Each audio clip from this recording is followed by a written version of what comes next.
नमस्कार,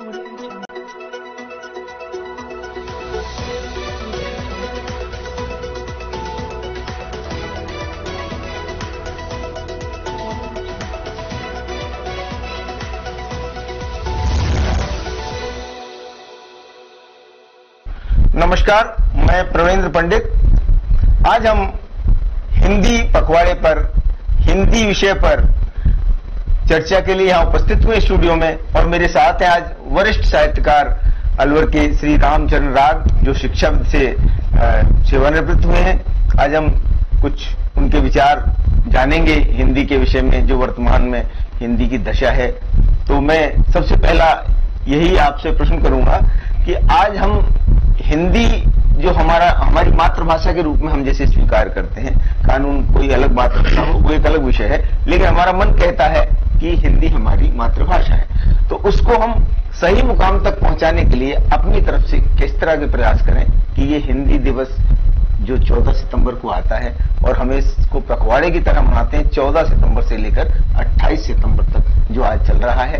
तो आपके विचार इस विषय में क्या रहेंगे, मैं आपसे ये जानना चाहूंगा। बहुत अच्छा प्रश्न आपने पूछा है आदरणीय पंडित जी। हिंदी हमारी मातृभाषा है, और जो पखवाड़ा मनाया जा रहा है 14 सितंबर को जो मनाया जा रहा है, वो संविधान में हिंदी को राजभाषा का जो दर्जा मिला उसके तहत मनाया जाता है। तो राजभाषा के रूप में संविधान में तो दर्जा मिल गया, लेकिन वस्तुतः व्यवहार में अभी बहुत सारी कठिनाइयां, खासतौर से जो बड़े राजकीय कार्यालय हैं उनमें भी अभी हिंदी का प्रयोग जिस मात्रा में होना चाहिए, जिसमें जितना अपेक्षित है जी, वो प्रयोग अभी नहीं हो पा रहा है। तो उसके लिए सरकारी स्तर पर भी और सामाजिक स्तर पर भी सरकारी जो कार्यक्रम है हिंदी के लिए किए जाते हैं, वो बड़े औपचारिक रूप से होकर के किए जाते हैं। बिल्कुल सही कहा आपने। तो उनमें व्यवहार में उनको औपचारिकता की बजाय व्यावहारिक रूप से उनको अपनाना होगा। निश्चित हिंदी का कल्याण तभी संभव है। और हम जो सामाजिक संस्थाएं, जो साहित्यिक संस्थाएं जो चलाने वाले लोग हैं पूरे देश भर में, उसमें हिंदी के लिए, हालांकि हिंदी संकट में इस समय नहीं है, क्योंकि विश्व की, अभी पिछले दिनों समाचार पत्रों में मैंने पढ़ा था कि हिंदी विश्व की नंबर 1 भाषा है, और इस समय पूरी दुनिया में हिंदी भाषी जो लोग हैं पूरी दुनिया में मतलब फैल गए हैं, और जनसंख्या की दृष्टि से तो हिंदी भाषी लोग पूरे विश्व में ज्यादा ही हैं। तो हिंदी पर संकट जैसी स्थिति तो बिल्कुल भी नहीं है। उत्तरोत्तर क्योंकि मीडिया में भी और फिल्मों में तो एक अरसे से हिंदी का प्रयोग बहुलता से हो रहा है। विज्ञापन हिंदी के प्रयोग के बिना संभव नहीं है किसी भी वस्तु का। तो अब हिंदी के प्रचार प्रसार के लिए प्रचार प्रसार हो रहा है, मीडिया खूब कर रहा है। उसके बावजूद भी हमें हिंदी की स्थिति को और मजबूत करने के लिए जिस तरह के प्रयोग, कई प्रयोग आपने भी किए हैं पंडित जी, विद्यालयों में जाकर के जो नवांकुर हैं जी, उनको हिंदी कविता के साथ, हिंदी साहित्य के साथ जोड़ने के जो साधुवाद का प्रयास आपने किया जो, वो बड़े महत्वपूर्ण है और उनका स्वागत होना चाहिए। तो हमें मिलकर के हिंदी का सतत प्रयोग और समाज के बीच जाकर के, जहां अंग्रेजी के वर्चस्व की स्थितियां लोगों के मन में बैठी हुई है, बिल्कुल बिल्कुल, उससे अलग हटकर के हिंदी के महत्व को भी हमें दर्शाना पड़ेगा। साथ में जो तकनीकी भाषा है समझना पड़ेगा एक तरह से, उसमें भी हिंदी के प्रयोग यदि होंगे तो निश्चित रूप से हम हिंदी की प्रगति और सुनिश्चित कर सकेंगे। जी बिल्कुल सही आपने कहा। हमारे जो विचार हैं वो हिंदी के प्रति, कुछ जो इंग्लिश के प्रति समर्पित लोग हैं उनके विचार मैंने कई जगह देखे हैं कि बच्चा यदि कोई रोजमर्रा की चीज को हिंदी में नाम ले देता है, जैसे हवाई जहाज, तो कई जगह देखा है मैंने, उसके जो माता पिता होते हैं उसको टोक देते हैं, नहीं बेटा हवाई जहाज नहीं, एरोप्लेन बोलिए। तो ये सब चीजें हमें भूलनी पड़ेंगी। उसे एरोप्लेन भी सिखाना है क्योंकि अंतर्राष्ट्रीय भाषा इंग्लिश, लेकिन हवाई जहाज पहले सिखाना है। हवाई जहाज माने एरोप्लेन है, एरोप्लेन माने हवाई जहाज नहीं है। यही मेरा ये है कि हमें मूल में, जड़ में रखना है हिंदी को, और जो इंग्लिश भाषा है वो हमारी आदान प्रदान की भाषा है, क्योंकि अंतर्राष्ट्रीय भाषा है, उसको बोलना भी, और किसी भाषा को बोलना कोई गलत बात नहीं, जितना ज्ञान अच्छा है, लेकिन अपनी मातृभाषा, रशिया जैसा देश है, केवल एक देश में ही रशियन लैंग्वेज बोली जाती है, उसके बावजूद उनके यहाँ जो भी व्यक्ति बोलता है अपनी ही भाषा में। हम लोगों को विदेश में जाने का मौका भर मिल जाए, और कुछ समय से हम देख रहे हैं कि हमारे वहां लोग जाकर हिंदी में बात करते हैं, ये अच्छी बात है, लेकिन विदेश में जाने भर का मौका मिल जाए, हिंदी भाषी सामने बैठे होंगे तो भी इंग्लिश में बोलने का प्रयास करते हैं। ये सबसे बड़ी समस्या आज हमें दिख रही है। ये हिंदी भाषी लोगों में हीन भावना है, और इसके पीछे यदि हम मूल कारण में जाएंगे पंडित जी, तो अंग्रेज लोग हमारे देश पर लगभग 200 वर्षों तक राज करके गए, तो ये शासन की भाषा रही और हम लोग शासन के अधीन रहे। तो जो शासक होता है उसकी पूरे जीवन चरित्र पर, उसके व्यवहार पर, उसके आचरण पर, उसकी सामाजिक स्तर पर, सामाजिक स्टेटस पर, सब पर लोगों की ये निगाह रहती है कि हम भी किसी तरह से उस स्तर पर पहुंचे। तो उस स्तर पर पहुंचने के लिए उसी तरह का खान पान, उसी तरह की वेशभूषा, उसी तरह की भाषा का प्रयोग, तो ये कहीं ना कहीं लगा रहता है मनुष्य के मन में कि हम भी शासक होना चाहता है। निश्चित रूप। तो इस वजह से ये हीन भावना के कारण इस तरह की स्थितियां होती हैं। आपने एरोप्लेन का उदाहरण दिया, हवाई जहाज का उदाहरण दिया, तो मेरा अपना मानना यह है कि गणित में भी यही स्थिति है कमोबेश। आजकल के जो परिवेश में अंग्रेजी माध्यम के विद्यालय बच्चों को पढ़ा रहे हैं, उनको 69, 59, 79, 89 इनमें अंतर का ही पता नहीं है। और छोड़ो, मतलब सामान्य जो गिनती है, पहाड़े हैं, वो अंग्रेजी में तो बोल लेंगे बच्चे आजकल के, और लेकिन हिंदी में बोलना बड़ा कठिन है।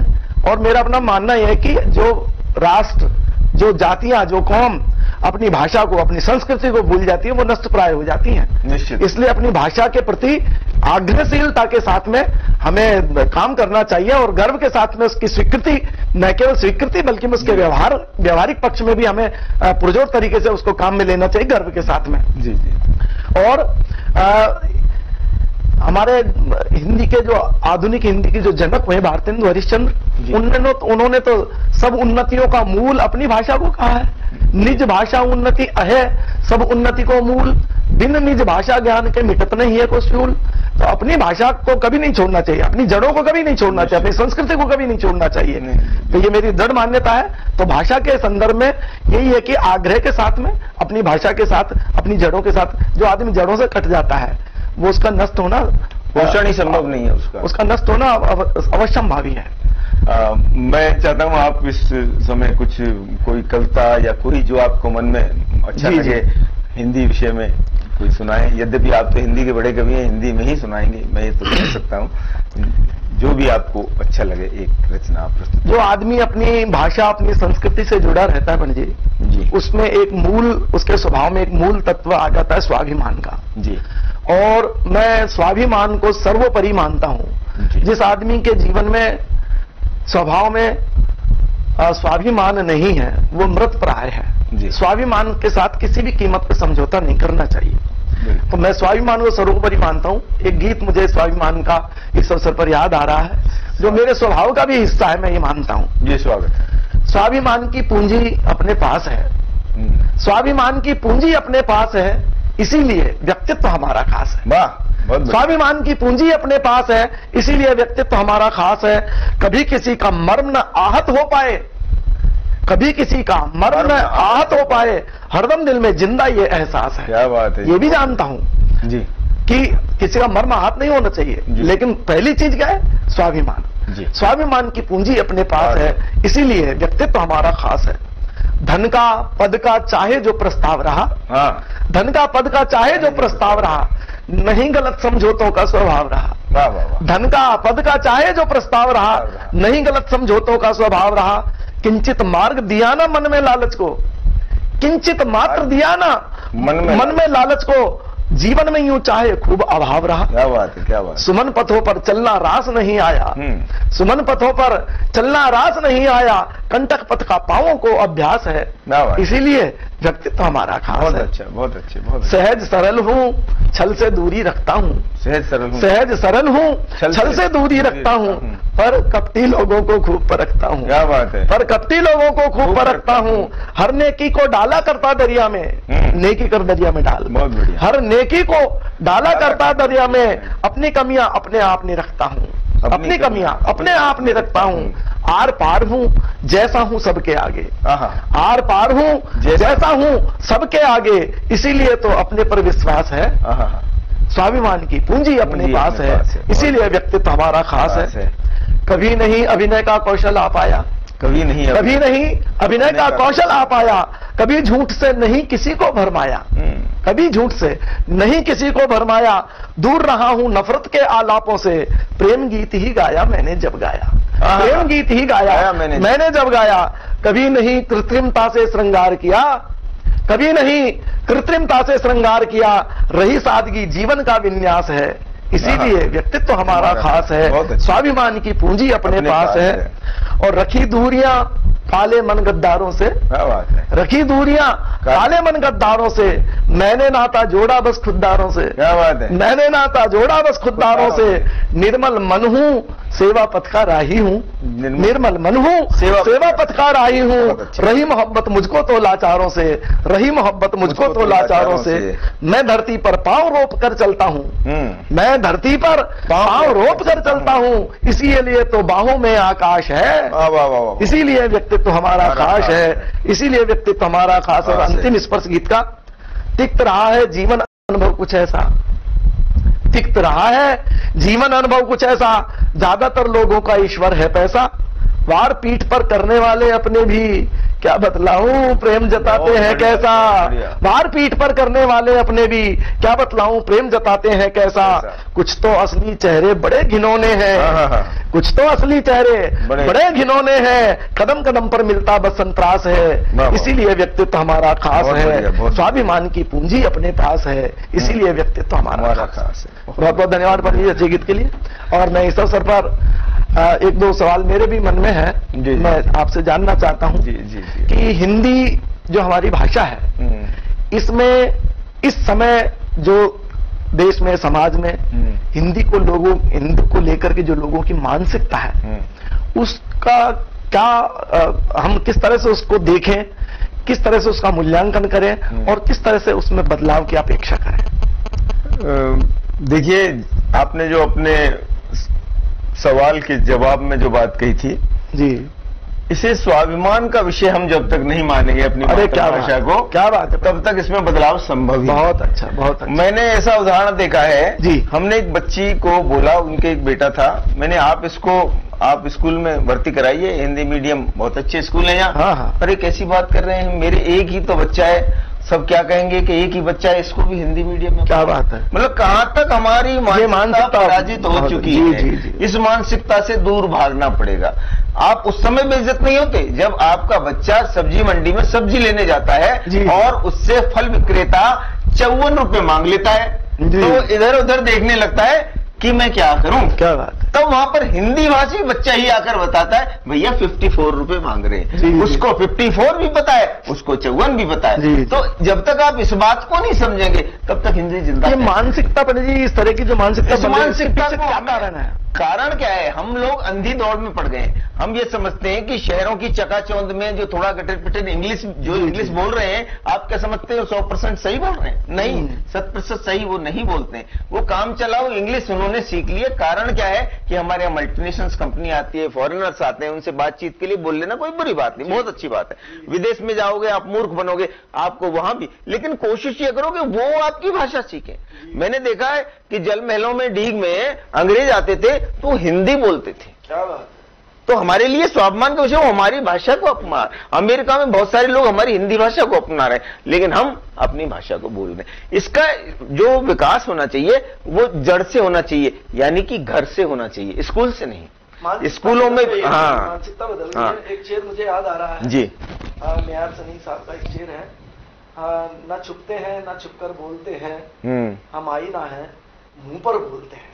बिल्कुल। और बहुत खुश हैं वो लोग जिनके बच्चे जबाने गैर फरफर बोलते हैं। जबाने गैर फरफर बोलते हैं। बहुत खुश हैं वो लोग जिनके बच्चे जबाने गैर, अंग्रेजी जबाने गैर फरफर बोलते हैं। फरफर बोलते। तो अपनी भाषा के प्रति इतनी हीन दृष्टि, जिसमें हमने सारा जीवन का व्यापार सीखा, समझा, जाना, जिया, उसके प्रति हीन दृष्टि, और दूसरी जबान के प्रति इतना आदर भाव, तो ये मानसिकता बड़ी एक बात जी, एक बात मैं और कहना चाहूंगा कि यहां पर जो सबसे बड़ी बात है कि हमने हिंदी को अपने ही समाज में, अपने ही देश में कठिन रूप में प्रस्तुत किया है।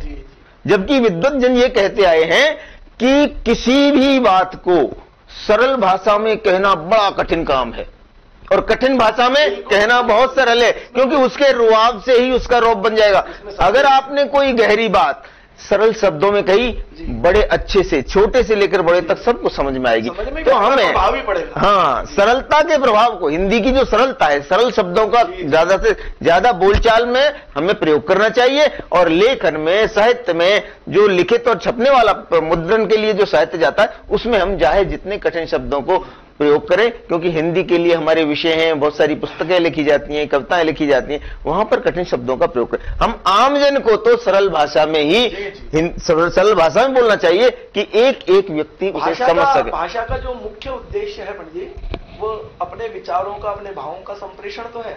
यदि वो संप्रेषित नहीं हो रही है तो ऐसी भाषा का फिर क्या औचित्य, क्या उपयोग? प्रसाद गुण नहीं है, तब तक भाषा में कोई तत्व नहीं। मेरा अपना मानना है पंडित जी की संस्कृत और उर्दू जी, ये दोनों भाषाएं, उर्दू तो क्योंकि अरबी और फारसी से आयातित हुई है, और संस्कृत तो हमारी मूल भाषा है, लेकिन संस्कृत की और हिंदी की जो प्रकृति है उसमें काफी अंतर है। क्योंकि संस्कृत में आप एक पंक्ति का एक शब्द होता है, वो समावेशी भाषा है, उसमें शब्दों का समासिक भाषा है वो। और जबकि हमारी जो हिंदी भाषा है वो समास विग्रह करती है, विग्रह की भाषा अलग अलग, एक एक शब्द के लिए अलग अलग है, उसमें शब्दों को जोड़। ऐसे ही उर्दू में इजाफत और भाव का प्रयोग होता है, ताजीरात हिंद वो एक शब्द बन जाता है, हमारे यहाँ ताजीरात अलग होता है, हिंद अलग होता है।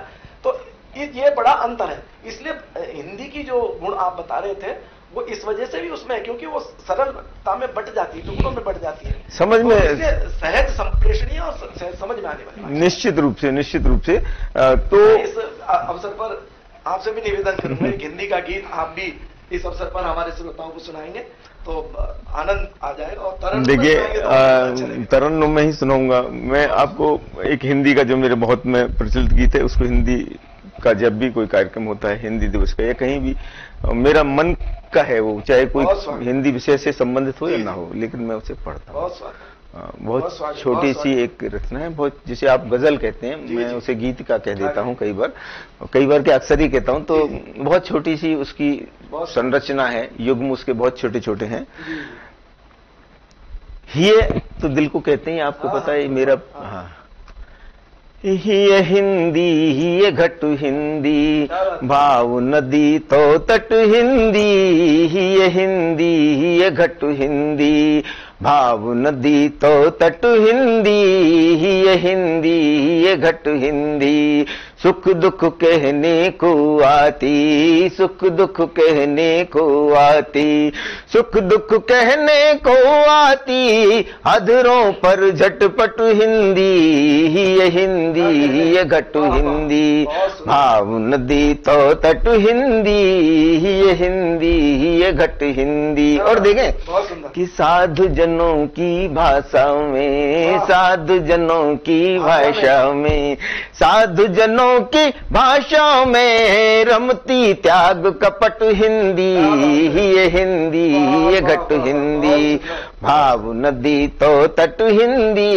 ये हिंदी ये घट हिंदी, बचपन के मृदु बोलों में, बचपन के मिठ बोलों में, बचपन के मृदु बोलों में, बचपन के मृदु बोलों में होती है नटखट हिंदी, ये हिंदी ये घट हिंदी, भाव नदी तो तट हिंदी, ये हिंदी ये घट हिंदी। और आप देखें क्या बात है, स्वागत। अपने घर में ही, ये दर्द है हिंदी का, अपने घर में ही प्यासी, अपने घर में ही प्यासी, अपने घर में ही प्यासी, ढूंढ रही पनघट हिंदी, ही हिंदी ही घट हिंदी, अपने घर में ही प्यासी, ढूंढ रही पनघट हिंदी, ही हिंदी ही घट हिंदी। अब संकल्प की तरफ जाते हैं, अंतिम 2 युग में कि रे मन सच्चा हिंदी बन, रे मन सच्चा हिंदी बन, रे मन सच्चा हिंदी बन, लिख पढ़ पल पल रट हिंदी, ये हिंदी ये घट हिंदी, भाव नदी तो तट हिंदी, ये हिंदी ये घट हिंदी।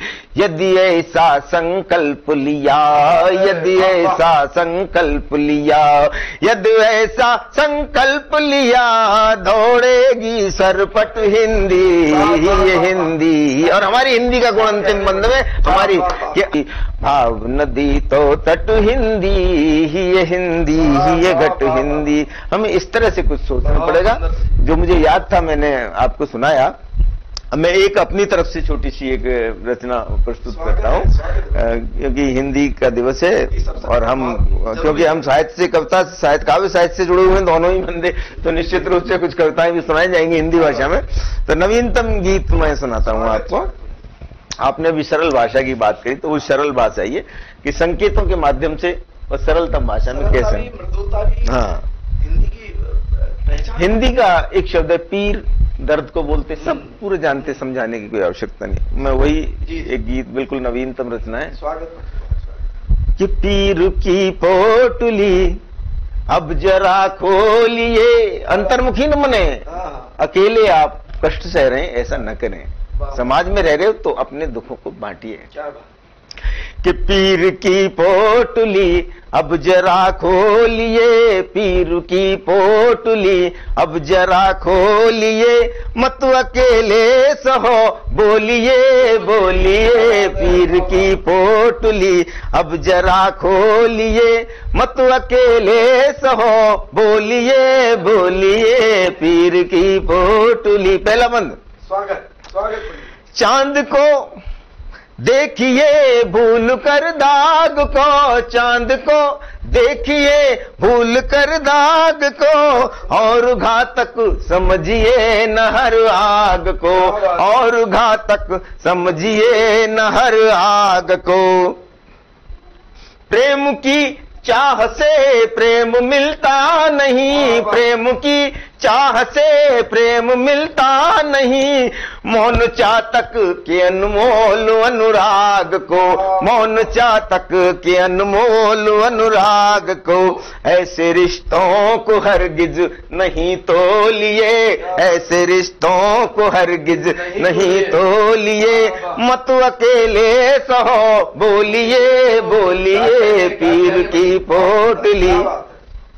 हो के गुमसुम निहारो न संसार को, हो के गुमसुम निहारो न संसार को, मिल ही जाएगा ढूंढो अगर प्यार तो, मिल ही जाएगा ढूंढो अगर प्यार तो। शत्रु जब तक न माने सभी मित्र हैं, शत्रु जब तक न मानो सभी मित्र हैं, जांचिए गौर से अपने व्यवहार को, जांचिए गौर से अपने व्यवहार को। जागती आंख से तुम बहुत सो लिए, जागती आंख से तुम बहुत सो लिए, मत अकेले सहो बोलिए बोलिए, पीर की पोटली अब जरा खोलिए। क्या कहने? मैंने संकेतों में बात कहने का प्रयास किया है। संकेतों की भाषा है। तुमको लगता, हमारी जिद्दी प्रवृत्ति भी है मनुष्य की, तुमको लगता रहा क्या वही है सही, तुमको लगता रहा क्या वही है सही, नित कहा दम्भ से सच यही है यही, नित कहा दम्भ से सच यही है यही। खुद में डूबे रहे पाल कर जिद सदा, खुद में डूबे रहे पाल कर जिद सदा, बात हर हाल में सिर्फ अपनी कही, बात हर हाल में सिर्फ अपनी कही, और साथ अलगाव लेकर नहीं ढोलिए, साथ अलगाव लेकर नहीं ढोलिए, मत अकेले सहो बोलिए बोलिए पीर की पोटली। अंतिम बात गीत की। अब समय कह रहा आत्ममंथन करो, अब समय कह रहा आत्ममंथन करो, मित्र कुछ तो सरलता हृदय में भरो, मित्र कुछ तो सरलता हृदय में भरो, मान अपमान अपनों में होता नहीं, मान अपमान अपनों में होता नहीं, शांति पथ है यही अब न पंडित डरो, शांति पथ है यही अब न पंडित डरो, आज अपनों में ही गैर से हो लिए, आज अपनों में क्यों गैर से हो लिए, मत अकेले सहो बोलिए बोलिए पीर की पोटली, पीर की पोटली अब जरा खोलिए। बहुत सुंदर गीत, बहुत सुंदर गीत। आज के समय का गीत आपने पढ़ा और ये जरूरत है आज के समय की, समाज की, हमारे देश की, कि हमें दंभ और अभिमान से दूर रह करके और अपने मन की जो पीड़ा है, कुंठा है, उसको मन में दबाने की बजाय, अवसादग्रस्त होने की बजाय हमें मुखर होना चाहिए। सिया रामचरण गुप्त ने एक जगह लिखा है बल्कि कि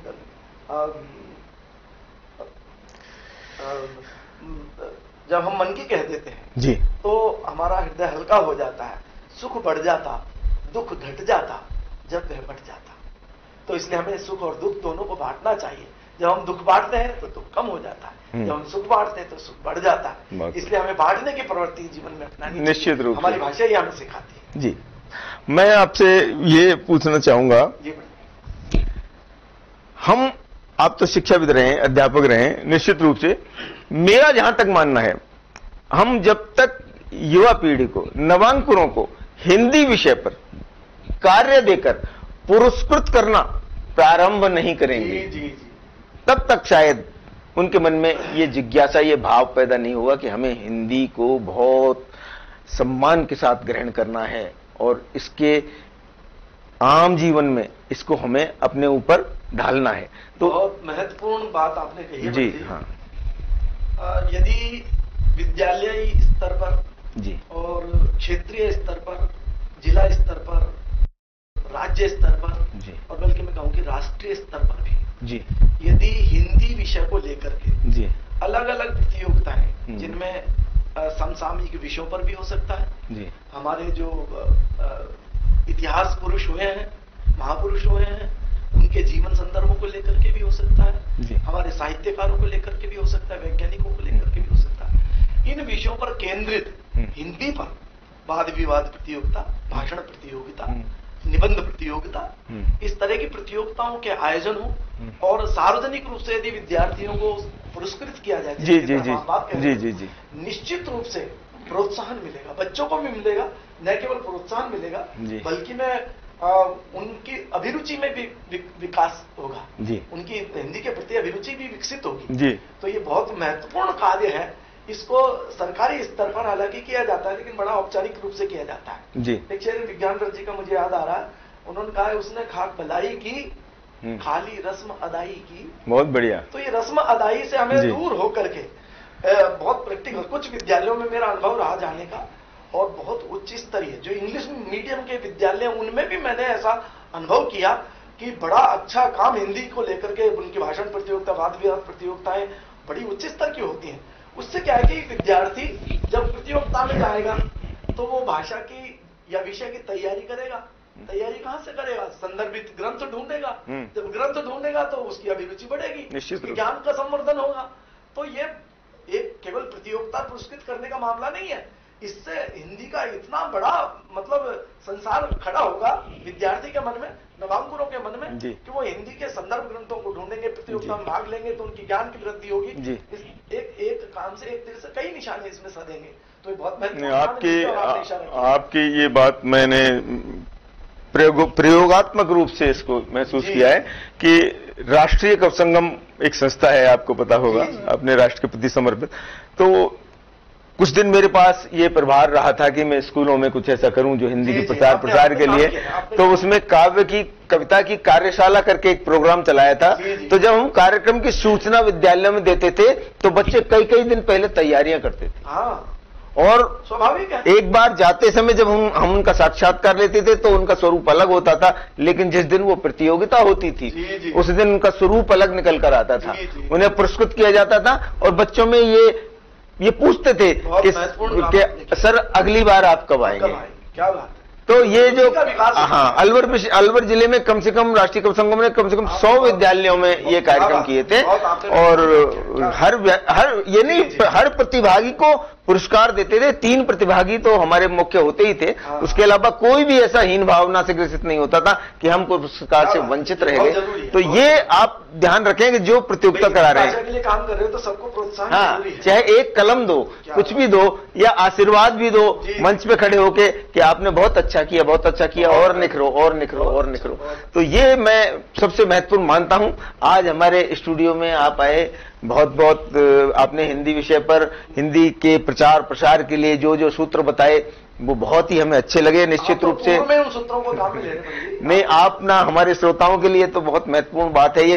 तो हमारे यहाँ के जो अलवर न्यूज चैनल के दर्शक आपको सुन पाए, मैं उस चैनल का भी आपका भी बहुत हृदय से आभार। आप बहुत बहुत धन्यवाद। पुनः मिलेंगे किसी दिन। नमस्कार। अलवर न्यूज।